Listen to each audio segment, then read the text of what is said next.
ಕೇರಳದ ವಯನಾಡಿನ ದುರಂತ ಸಂಭವಿಸಿ ಇವತ್ತಿಗೆ 13ನೇ ದಿನ.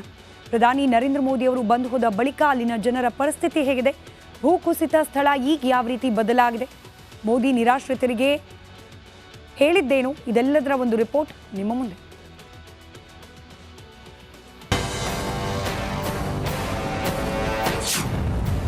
ಪ್ರಧಾನಿ ಮೋದಿ ಭೇಟಿ ಬಳಿಕ ವಯನಾಡು ಹೇಗಿದೆ?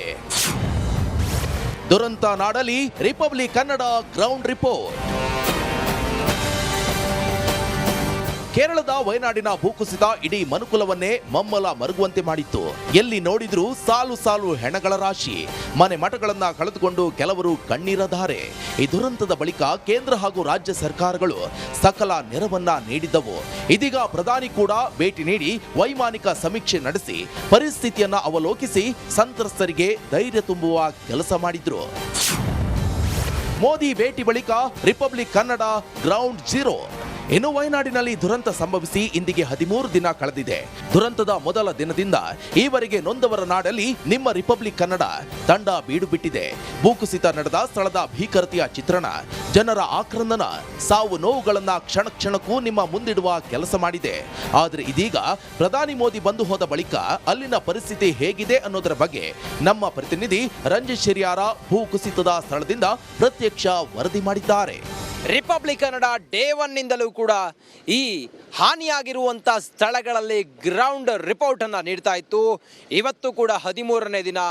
ನಾವು ಇನ್ನೂ ಕೂಡ ಕೇರಳದ ವಯನಾಡಿನ ಚೂರನ್ಮಲ, ಮುಂಡಕೈ ಸೇರಿದಂತೆ ಈ ದುರ್ಗಮ ಸ್ಥಳದಲ್ಲಿದ್ದೀನಿ. ನಿನ್ನೆ ಪ್ರಧಾನಿ ನರೇಂದ್ರ ಮೋದಿ ಅವರು ಬಂದಿದ್ದರು. ಇದೇ ಬ್ರಿಡ್ಜ್ನಲ್ಲಿ ಆರ್ಮಿ ನಿರ್ಮಾಣ ಮಾಡಿರುವಂಥ ಬ್ರಿಡ್ಜ್ ಇದು. ಇದೇ ಬ್ರಿಡ್ಜ್ನಲ್ಲಿ ಪ್ರಧಾನಿ ನರೇಂದ್ರ ಮೋದಿ ಈ ಎಲ್ಲ ದುರ್ಗಮ ಸ್ಥಿತಿಯನ್ನು ಅವಲೋಕಿಸಿದ್ರು. ಪುನರ್ವಸತಿಯ ಬಗ್ಗೆ ಕೇಂದ್ರ ಸರ್ಕಾರ ರಾಜ್ಯದ ಜೊತೆಗೆ ಕೇರಳ ರಾಜ್ಯದ ಜೊತೆಗೆ ಚರ್ಚೆಯನ್ನು ಮಾಡ್ತಾ ಇದೆ. ಸಂಪೂರ್ಣ ಪುನರ್ವಸತಿಗಾಗಿ ಕೇಂದ್ರ ಸಹಕಾರ ಕೊಡುತ್ತೆ ಅಂತೇಳಿ ಹೇಳಿದ್ದಾರೆ. ಕೇರಳಕ್ಕೆ ಅಗತ್ಯ ನೆರವು, ಬದುಕು ಕಟ್ಟಿಕೊಡುವ ಭರವಸೆ. ಇನ್ನು ದುರಂತದ ಭೀಕರತೆಯನ್ನ ಪರಿಶೀಲಿಸಿದ್ದ ಪ್ರಧಾನಿ ಮೋದಿ ಸಾವು ನೋವಿನ ಲೆಕ್ಕ ಕೇಳಿ ಭಾವುಕರಾಗಿದ್ರು. ಕೇರಳಕ್ಕೆ ಬೇಕಾದಂತ ಅಗತ್ಯ ನೆರವು ನೀಡುವುದಲ್ಲದೆ ಹಾನಿಗೊಳಗಾದವರಿಗೆ ಬದುಕು ಕಟ್ಟಿಕೊಳ್ಳಲು ಎಲ್ಲ ವ್ಯವಸ್ಥೆ ಮಾಡೋದಾಗಿ ಭರವಸೆ ನೀಡಿದ್ರು. ಇನ್ನು ಇಲ್ಲಿನ ನಿರಾಶ್ರಿತರ ಕೇಂದ್ರಕ್ಕೂ ಭೇಟಿ ನೀಡಿದ ಪ್ರಧಾನಿ ಸಂತ್ರಸ್ತರ ಜೊತೆ ಸಂವಾದ ನಡೆಸಿದ್ರು. ದುರಂತದಲ್ಲಿ ಹೆತ್ತವರನ್ನ ಕಳೆದುಕೊಂಡ ಮಕ್ಕಳನ್ನ ಎತ್ತಿಕೊಂಡು ಅಕ್ಕರೆಯಿಂದ ಮಾತನಾಡಿಸಿದ್ರು. ನಿಮ್ಮೊಂದಿಗೆ ನಾನು ಸದಾ ಇರುವೆ ಅಂತ ಧೈರ್ಯ ತುಂಬಿದ್ರು. ದುರಂತದಲ್ಲಿ ಮಡಿದವರ ಸಾಮೂಹಿಕ ಸಂಸ್ಕಾರ. ಇನ್ನು ವಯನಾಡಿನ ದುರಂತದಲ್ಲಿ ಸಾಲು ಸಾಲು ಸಾವುಗಳು ಸಂಭವಿಸಿದ್ದು, ಅದರಲ್ಲಿ ಕೆಲ ಶವಗಳನ್ನ ಕುಟುಂಬಸ್ಥರು ಗುರುತಿಸಿದ್ರೆ ಇನ್ನು ಹಲವಾರು ಶವಗಳನ್ನ ಪತ್ತೆ ಹಚ್ಚುವಲ್ಲಿ ಕಷ್ಟ ಸಾಧ್ಯವಾಗಿತ್ತು. ಅಂತಹ ಶವಗಳನ್ನ ಸರ್ಕಾರ ಸಾಮೂಹಿಕವಾಗಿ ಸಂಸ್ಕಾರ ಮಾಡಿ ಅವುಗಳಿಗೆ ನಂಬರ್ ನೀಡುವ ಕೆಲಸ ಮಾಡಿದೆ. ಒಟ್ಟಾರೆ ಪ್ರಕೃತಿ ಮುನಿದರೆ ಏನಾಗುತ್ತೆ ಅನ್ನೋದಕ್ಕೆ ಮಲಗಿದ್ದವರನ್ನ ಒಮ್ಮೆಲೆ ಬೆಚ್ಚಿ ಬೆಳೆಸಿದ ಈ ವಯನಾಡು ದುರಂತವೇ ಸಾಕ್ಷಿಯಾಗಿದೆ.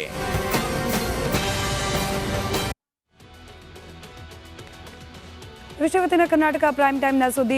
ಕಲೆ ಹಾಕಿದ್ದಾರೆ ಪೊಲೀಸರು. ಶೆಡ್ ಹೊರಗಿನ ಸಿಸಿಟಿವಿ ದೃಶ್ಯಗಳು ಕೂಡ ಸಿಕ್ಕಿದೆ. ದರ್ಶನ್ ಒಳಗೆ ಬರೋದು ಹೋಗೋದು ಇದೆಲ್ಲದರ ಚಲನವಲನಗಳು ಸಿಸಿಟಿವಿಯ ದೃಶ್ಯದಲ್ಲಿ ಸೆರೆಯಾಗಿದೆ. ಕಿಡ್ನಾಪ್, ಶವ ಸಾಗಿಸಿದ್ದ ಮಾರ್ಗದ ದೃಶ್ಯಾವಳಿಗಳು ಕೂಡ ಇದೆ.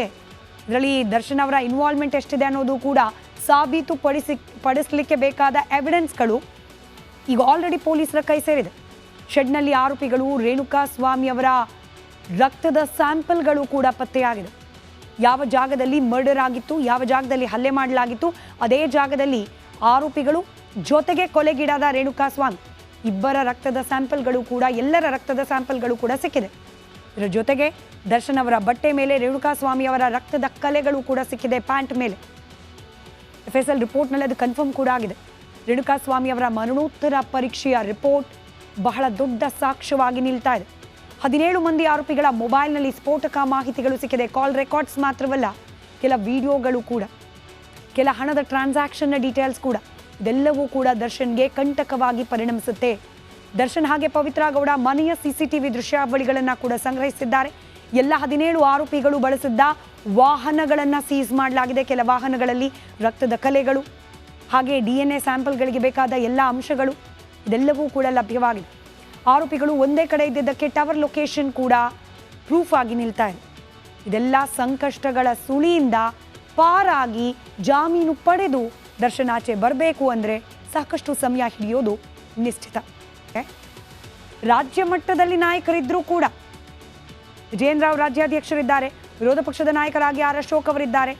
ರಾಜ್ಯ ಮಟ್ಟದ ನಾಯಕರಿದ್ರೂ ಕೂಡ ಹೈಕಮಾಂಡ್ನ ಅನುಮತಿ ಪಡಿತೀವಿ ಅಂತ ಹೇಳಿದ್ದನ್ನ ಕೇಳಿಸ್ಕೊಂಡ್ರೆ ಎನಿವೆ ಇಲ್ಲಿರುವ ನಾಯಕರು ನಮ್ಮ ಪಾದಯಾತ್ರೆಗೆ ಅಡ್ಡಿ ಉಂಟು ಮಾಡ್ತಾರೆ, ಅನುಮತಿಯನ್ನ ಕೊಡೋದಿಲ್ಲ, ಹೀಗಾಗಿ ಅವ್ರ ಹತ್ರ ಹೋಗೋದೇ ಬೇಡ, ಡೈರೆಕ್ಟ್ ಆಗಿ ಹೈಕಮಾಂಡ್ಗೆ ತಲುಪಿಸೋಣ, ಹೈಕಮಾಂಡಿಂದ ಓಕೆ ಅಂತ ಹೇಳಿ ಒಂದು ಸರ್ಟಿಫಿಕೇಟ್ ತರೋಣ, ಅದನ್ನು ಮುಂದಿಟ್ಟು ನೀವು ಬರಬೇಕು ಅಂತ ಡಿಮಾಂಡ್ ಮಾಡೋಣ ಅನ್ನೋ ಲೆಕ್ಕಾಚಾರ ಏನಾದರೂ ನಡೆದಿದೆಯಾ?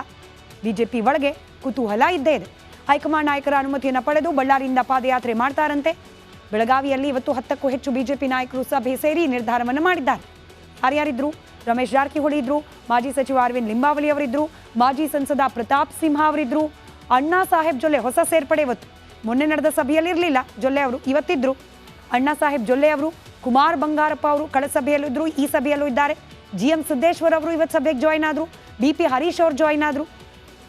ಇದರ ಜೊತೆಗೆ BSY ಮಾಜಿ ಆಪ್ತ ಸಹಾಯಕ NR ಸಂತೋಷ್ ಕೂಡ ಭಾಗಿಯಾಗಿದ್ರು.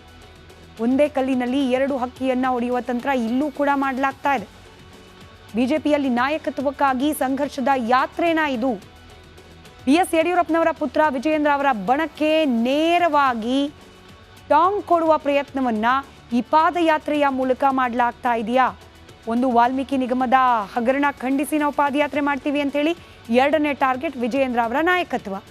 ಇದೆರಡೂ ಉದ್ದೇಶದಿಂದ ಪಾದಯಾತ್ರೆಯನ್ನ ಮಾಡುವ ಇರಾದೆಯನ್ನ ಹೊಂದಿದೆಯಾ ಈ ಬಣ? ಅನುಮಾನ ಇದೆ.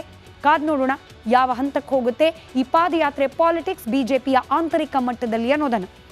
ಅವಧಿಯನ್ನು ಅನುಭವಿಸ್ತಾ ಇರುವವರಾಗಿಯೂ ಖುಷಿಯಿಂದ ಸಂಭ್ರಮದಿಂದ ಸೆಲೆಬ್ರೇಟ್ ಮಾಡಿದ್ದ ಸಿದ್ದರಾಮಯ್ಯನವರಿಗೆ ನಾಳಿನ ಅಂದರೆ ಈ ವರ್ಷದ ಹುಟ್ಟುಹಬ್ಬ ನಿಜಕ್ಕೂ ಕೂಡ ಕಾನೂನಾತ್ಮಕ ಸಂಕಷ್ಟವನ್ನು ತಂದೊಡ್ಡುತ್ತಾ? ಆ ಟೆನ್ಷನ್ನಲ್ಲೇ ಹುಟ್ಟುಹಬ್ಬ ಆಚರಿಸ್ಕೊಳ್ಳೋ ಅನಿವಾರ್ಯತೆ ಬರುತ್ತಾ?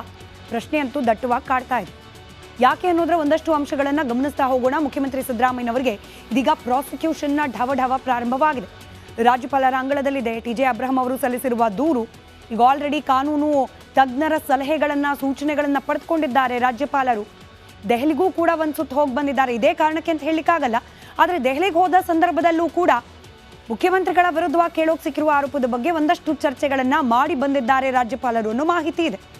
ಹೀಗಾಗಿ ಕಾನೂನು ಪರಿಣಿತರ ಸಲಹೆಯನ್ನು ಪಡೆದಿರುವ ರಾಜ್ಯಪಾಲರು ಒಂದಷ್ಟು ಸಮಯವನ್ನು ತೆಗೆದುಕೊಂಡು ಅಳೆದು ತೂಗಿ ಪ್ರಾಸಿಕ್ಯೂಷನ್ಗೆ ಅನುಮತಿ ಕೊಡಲಿಕ್ಕೆ ಸಿದ್ಧರಾಗಿದ್ದಾರಾ ಅನ್ನುವ ಅನುಮಾನ ದಟ್ಟವಾಗಿದೆ. ಹೀಗಾಗಿ ಅದೇ ಭಯದಲ್ಲಿದ್ದಾರೆ ಮುಖ್ಯಮಂತ್ರಿ ಸಿದ್ದರಾಮಯ್ಯ. ಹುಟ್ಟುಹಬ್ಬದ ದಿನವೇ ಸಿದ್ದರಾಮಯ್ಯ ಅವರಿಗೆ ಬಿಗ್ ಶಾಕ್ ಎದುರಾಗೋ ಸಾಧ್ಯತೆ ಇದೆಯಂತೆ. ನಾಳೆ ಸಿದ್ದರಾಮಯ್ಯನವರ ಹುಟ್ಟುಹಬ್ಬ, ನಾಳೆನೇ ಪ್ರಾಸಿಕ್ಯೂಷನ್ಗೆ ಅನುಮತಿ ಕೊಟ್ಬಿಡ್ತಾರಾ ಮೂಡಾ ಕೇಸ್ನಲ್ಲಿ ರಾಜ್ಯಪಾಲರು ಅನ್ನೋದು ಸದ್ಯಕ್ಕಿರುವ ಪ್ರಶ್ನೆ. ರಾಜ್ಯಪಾಲರ ನಿರ್ಧಾರದ ಹಿಂದೆ ಕೂಡ ಒಂದಷ್ಟು ಕ್ಯಾಲ್ಕುಲೇಷನ್ ಇದೆ, ಮುಂದಿನ ಹಂತದಲ್ಲಿ ಹೇಳ್ತಾ ಹೋಗ್ತೀವಿ. ಯಾವಾಗ TJ ಅಬ್ರಹಂ ಅವರು ಈ ದೂರನ್ನ ಹೊತ್ತು ರಾಜ್ಯಪಾಲರ ಅಂಗಳವನ್ನು ತಲುಪಿದ್ರು, ಬಹಳ ಕ್ವಿಕ್ ಆಗಿ ಆಡಳಿತ ಪಕ್ಷ ಕಾಂಗ್ರೆಸ್ನ ಆರೋಪದಂತೆ ಬಹಳ ಕ್ವಿಕ್ ಆಗಿ ಇದನ್ನ ಸರ್ಕಾರಕ್ಕೆ ಹಾಗೆ ಮುಖ್ಯಮಂತ್ರಿಗಳ ಗಮನಕ್ಕೆ ತಂದು ಶೋಕಾಸ್ ನೋಟಿಸ್ ಕೂಡ ಜಾರಿ ಮಾಡಿಬಿಟ್ರು ರಾಜ್ಯಪಾಲರು. ಆ ತ್ವರಿತಗತಿಯ ನಿರ್ಧಾರವನ್ನ ಗಮನಿಸಿದ್ರೆ ಇನ್ನೇನು ಕೊಟ್ಟೇ ಬಿಡ್ತಾರೆ, ನಾಳೆನೋ ನಾಡಿದ್ದೋ ಪ್ರಾಸಿಕ್ಯೂಷನ್ಗೆ ಅನುಮತಿ ಅನ್ನೋ ರೀತಿಯಲ್ಲಿತ್ತು. ಆದರೆ ರಾಜ್ಯಪಾಲರು ವಿಳಂಬ ನೀತಿಯನ್ನ ಅನುಸರಿಸಲಿಕ್ಕೆ ಕೇಂದ್ರದ ಸೂಚನೆ ಏನಾದರೂ ಕಾರಣವಾಯ್ತಾ ಅನ್ನೋ ಕುತೂಹಲ ಇದ್ದೇ ಇದೆ. ನಾಳೆಯ ನಂತರ ನಿರ್ಧಾರವನ್ನು ತೆಗೆದುಕೊಳ್ಳೋದಕ್ಕೂ ಕೂಡ ಒಂದಷ್ಟು ಲೆಕ್ಕಾಚಾರಗಳು ಅಡಗಿದೆ. ನಾಳೆ ಬಳಿಕ ಪ್ರಾಸಿಕ್ಯೂಷನ್ಗೆ ಅನುಮತಿಯನ್ನ ನೀಡಲಿಕ್ಕೇನೆ ಮುಹೂರ್ತ ಯಾಕೆ ಫಿಕ್ಸ್ ಮಾಡಿದ್ದಾರೆ?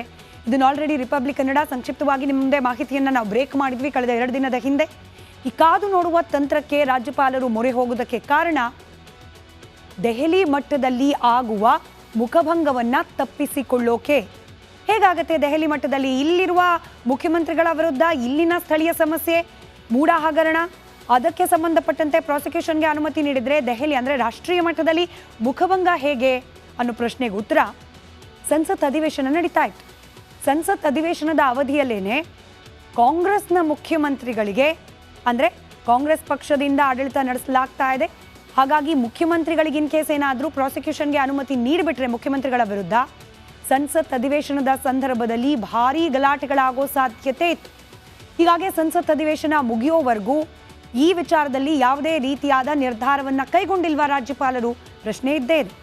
ಸಂಸತ್ ಅಧಿವೇಶನ ಮುಗಿದಿದೆ, ಈಗ ಪ್ರಾಸಿಕ್ಯೂಷನ್ಗೆ ನೀಡಿದ್ರೆ ಸಮಸ್ಯೆ ಇಲ್ಲ ಅಂದರೆ ಏನೇ ಚರ್ಚೆ ಆದರೂ ಕೂಡ ಸದನದ ಹೊರಗಾಗತ್ತೆ, ಹಾಗೆ ರಾಜ್ಯ ಮಟ್ಟದಲ್ಲಾಗತ್ತೆ, ರಾಷ್ಟ್ರೀಯ ಮಟ್ಟದ ನಾಯಕರು ಮಾಧ್ಯಮಗಳ ಮುಂದೆ ಒಂದಷ್ಟು ಹೇಳಿಕೆಗಳನ್ನು ನೀಡಬಹುದು, ಪ್ರತಿಭಟನೆ ಮಾಡಬಹುದು, ಇಷ್ಟಕ್ಕೆ ಸೀಮಿತವಾಗುತ್ತೆ. ಕಲಾಪದ ಅವಧಿಯಲ್ಲಾಗಿ ಆನ್ ರೆಕಾರ್ಡ್ಸ್ ಹೋಗೋದಿಲ್ಲ ಇವೆಲ್ಲ ಅನ್ನೋ ಲೆಕ್ಕಾಚಾರ ಏನಾದರೂ ಅಡಗಿದೆಯಾ ಅನ್ನೋ ಶಂಕೆ ಇದೆ. ಒಂದ್ ಕಡೆ ಸಂಸತ್ನಲ್ಲೂ ರಾಜ್ಯಪಾಲರ ಬಗ್ಗೆ ಕಾಂಗ್ರೆಸ್ ಧ್ವನಿ ಎತ್ತುವ ಆತಂಕ ಇತ್ತು. ಇನ್ ಕೇಸ್ ಏನಾದರೂ ಸೆಷನ್ ನಡೀತಿರುವ ಸಮಯದಲ್ಲೇನೆ ರಾಜ್ಯಪಾಲರು ಪ್ರಾಸಿಕ್ಯೂಷನ್ಗೆ ಅನುಮತಿ ನೀಡಿಬಿಟ್ರೆ ನೋ ಡೌಟ್ ಕೇಂದ್ರ ಸರ್ಕಾರದ ವಿರುದ್ಧವಾಗಿ ರಾಜ್ಯಪಾಲರ ಹುದ್ದೆಯನ್ನು ಕರ್ನಾಟಕದಲ್ಲಿ ಬಿಜೆಪಿ ದುರ್ಬಳಕೆ ಮಾಡಿಕೊಂಡಿದೆ ಅನ್ನೋ ಗಂಭೀರವಾದ